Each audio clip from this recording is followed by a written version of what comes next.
মানব ইতিহাসে এমন অনেক রহস্য আছে যার উত্তর আজও কেউ জানে না। কিন্তু এমন কতগুলো রহস্য আছে যেখানে 239 জন মানুষ একসঙ্গে হারিয়ে যায়। ভাবুন তো, একটি বিমান আকাশে উঠছে, ভেতরে শিশু আছে, মা আছে, ব্যবসায়ী আছে, নব দম্পতি আছে। সবার সামনে একটি গন্তব্য, একটি ভবিষ্যৎ, কিন্তু কয়েক মিনিট পর তারা যেন পৃথিবীর অস্তিত্ব থেকেই মুছে যায়। কোনো বিপদ সংকেত নেই, কোনো শেষ ফোন কল নেই, এমনকি কোনো নির্ভরযোগ্য প্রত্যক্ষদর্শীও নেই। শুধু একটি ছোট বাক্য, গুড নাইট মালয়েশিয়া 370। এরপর নীরবতা, এমন নীরবতা যা আজও পৃথিবীর সবচেয়ে বড় বিমান রহস্যের প্রতীক হয়ে আছে। আজ আমরা জানার চেষ্টা করব কি ঘটেছিল সেই রাতে, কেন পথ বদলেছিল MH370, এবং কেন এক দশকেরও বেশি সময় পরেও বিশ্বের সেরা তদন্তকারীরা এর চূড়ান্ত উত্তর খুঁজে পাননি। 2014 সালের 8 মার্চ স্থানীয় সময় রাত 12:41, মালয়েশিয়ার কুয়ালালামপুর আন্তর্জাতিক বিমানবন্দর রুটিন অনুযায়ী উড্ডয়ন করে মালয়েশিয়ার এয়ারলাইন্স ফ্লাইট MH370। গন্তব্য চীনের রাজধানী বেইজিং। বিমানটি ছিল বোয়িং 777-200ER, বিশ্বের সবচেয়ে নির্ভরযোগ্য দূরপাল্লায় যাত্রীবাহী বিমানগুলোর একটি। বিমানে ছিলেন 227 জন যাত্রী এবং 12 জন ক্রু, মোট 239 জন মানুষ। কারো হাতে ব্যবসার ফাইল, কারো ব্যাগে পরিবারের জন্য উপহার, কেউ হয়তো ঘুমিয়ে পড়েছিলেন উড্ডয়নের কিছুক্ষণ পরেই। ককপিটে ছিলেন অভিজ্ঞ ক্যাপ্টেন জাহারি আহমদ শাহ।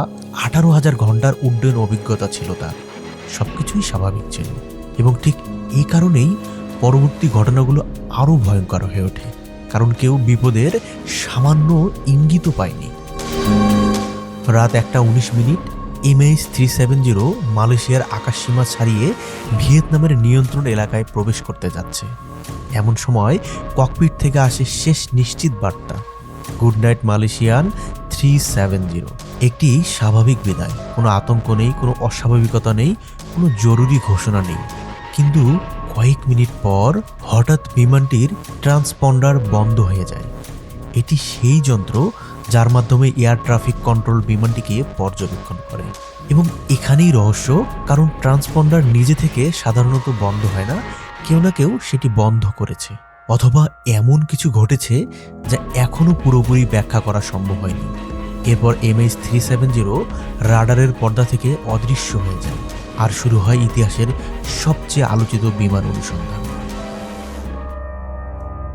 প্রথমে ধারণা করা হয়েছিল হয়তো প্রযুক্তিগত ত্রুটি, হয়তো যোগাযোগ বিচ্ছিন্ন হয়েছে, কিন্তু সামরিক রাডারের তথ্য তদন্তকারীদের স্তব্ধ করে দেয়।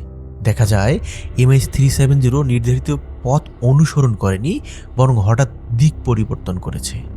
বিমানটি ঘুরে পশ্চিম দিকে চলে যায়, মালয় উপদ্বীপ অতিক্রম করে আবার সমুদ্রের দিকে উঠতে থাকে।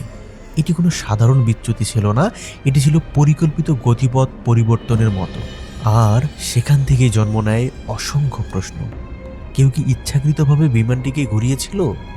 ককপিটে কি কোনো অস্বাভাবিক ঘটনা ঘটেছিল, নাকি এমন কোনো জরুরি পরিস্থিতি তৈরি হয়েছিল যার খবর পৃথিবী কখনো জানতে পারেনি? আজও নিশ্চিত উত্তর নেই, শুধু প্রশ্ন আছে, আর আছে রহস্য। এরপর সামনে আসে এমন একটি তথ্য যা গোটা বিশ্বকে হতবাক করে দেয়। রাডার থেকে অদৃশ্য হয়ে যাওয়ার পর MH370 সঙ্গে সঙ্গে বিধ্বস্ত হয়নি। স্যাটেলাইট যোগাযোগ বিশ্লেষণ করে জানা যায় বিমানটি আরও প্রায় 7 ঘন্টা আকাশে ছিল। 7 ঘন্টা! ভাবুন, একটি বিশাল যাত্রীবাহী বিমান রাতের অন্ধকারে উঠছে, কিন্তু পৃথিবীর সঙ্গে তার কোনো কথা নেই, কোনো জরুরি বার্তা নেই, কোনো রেডিও যোগাযোগ নেই, কোনো সাহায্যের আবেদনও নেই।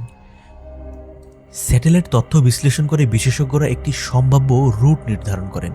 সেটি গিয়ে শেষ হয় দক্ষিণ ভারত মহাসাগরের বিশাল নির্জন অঞ্চলে, পৃথিবীর সবচেয়ে দুর্গম সমুদ্র এলাকাগুলোর একটি। এরপর শুরু হয় ইতিহাসের অন্যতম বৃহৎ অনুসন্ধান অভিযান। অস্ট্রেলিয়া, মালয়েশিয়া, চীন, যুক্তরাষ্ট্র এবং আরও অনেক দেশ একত্রিত হয়। জাহাজ পাঠানো হয়, বিমান পাঠানো হয়, রোবোটিক সাবমেরিন পাঠানো হয়, সমুদ্রের তলদেশে স্ক্যান করা হয়, হাজার হাজার বর্গ কিলোমিটার এলাকা খোঁজা হয়, খরচ হয় শত শত মিলিয়ন ডলার। তবুও মূল ধ্বংসাবশেষ পাওয়া যায়নি। এই জন্য সমুদ্র নিজেই সত্যটিকে নিজের গভীরে লুকিয়ে রেখেছে। 2015 সালের জুলাই নিখোঁজ হওয়ার প্রায় ১.৫ বছর পর ভারত মহাসাগরের পশ্চিমে অবস্থিত রিইউনিয়ন দ্বীপের তীরে ভেসে আসে একটি বিমানের ডানার অংশ। বিশেষজ্ঞরা পরীক্ষা করে নিশ্চিত করেন এটি MH370 এর অংশ। পরবর্তীতে আফ্রিকার উপকূল এবং ভারত মহাসাগরের আরও কয়েকটি অঞ্চলে কিছু ধ্বংসাবশেষ পাওয়া যায়। এতে একটি বিষয় নিশ্চিত হয়, MH370 সত্যি ভারত মহাসাগরে শেষ হয়েছিল। কিন্তু কোথায়, কিভাবে আর কেন, এই ৩টি প্রশ্নের উত্তর এখনও অজানা।